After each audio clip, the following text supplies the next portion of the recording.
Mariupol was doomed. Relentless Russian bombing had turned streets into ruins and courtyards into graveyards. But several meters underground in the southeastern Ukrainian city, a romance was blooming. Valeria Sabatina, 33, had been sheltering in the enormous Azovstal steelworks, the final stronghold in the city, as it was surrounded by Russian forces in spring 2022. She had taken cover in one of dozens of Soviet-era bomb shelters built to withstand nuclear war, deep beneath the industrial plant.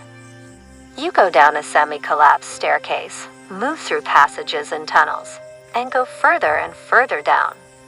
Finally, you reach this concrete cube, a room, Valeria says. In the bunker, alongside soldiers and civilians, Valeria was working with the Army's Azov Brigade as a press officer, communicating the horrors of Russia's months-long siege to global media. There too was her fiancé Andriy Subotin, a 34-year-old Ukrainian army officer, defending the plant. The pair had found each other through work, Mariupol's border guard agency, around 3 years before the siege. When Andriy met Valeria, it was love at first sight. He was special, it felt so warm to be around him, Valeria says. He was always kind and never refused to help anyone. Andriy was an optimist, she says. He knew how to be happy and found joy in small things. Sunny weather, smiles, friends' company. On the first day we met, I realized Andriy was very different to others. Within 3 months, they had moved in together, renting a small one-story house in Mariupol with a garden. The couple started building a life together. We traveled a lot, went to the mountains, met friends, Valeria says. We fished together and spent lots of time outdoors. We visited theaters, concerts and exhibitions. Life was full. They decided to get married and dreamed of a big church wedding with family and friends. They picked wedding rings. Valeria quit her job and began to nurture her creative side, writing and publishing poems about the earlier years of fierce fighting with Russia in Mariupol. For a couple of years before the full-scale invasion, I was truly happy, she recalls. On 5 May, the couple were married by a commander stationed at the plant. They had a ceremony in the bunker, wearing their uniforms as wedding attire.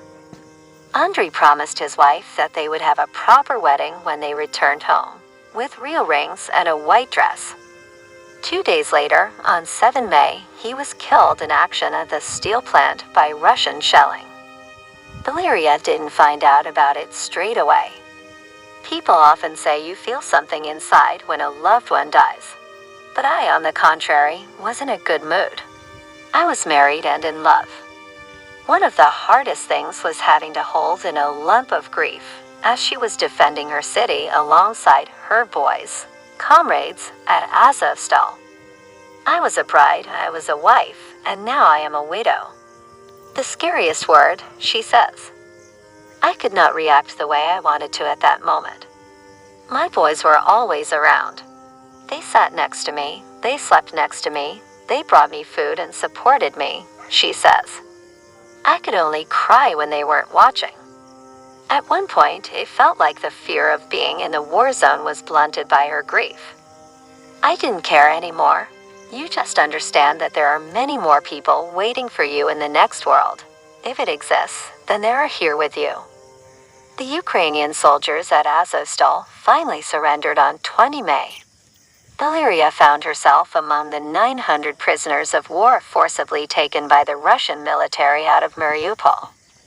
We stared through the windows of the bus at those buildings we loved, at those streets we knew so well. They destroyed and killed everything I loved. My city, my friends, and my husband. Valeria survived 11 months of Russian captivity and has told of torture and abuse. Andriy often appeared in her dreams. In April last year, she was released as part of a prisoner exchange and is now back in Ukraine. It is difficult to say how many people were killed as a result of the Russian shelling of Mariupol, but local authorities say the number exceeds 20,000. According to the UN, 90% of residential buildings were damaged or destroyed, and bodies are still in the rubble. As far as Valeria knows, her husband's body remains at the Azovstal steel plant in the now-occupied city. Sometimes, she says, she looks to the sky and speaks to him,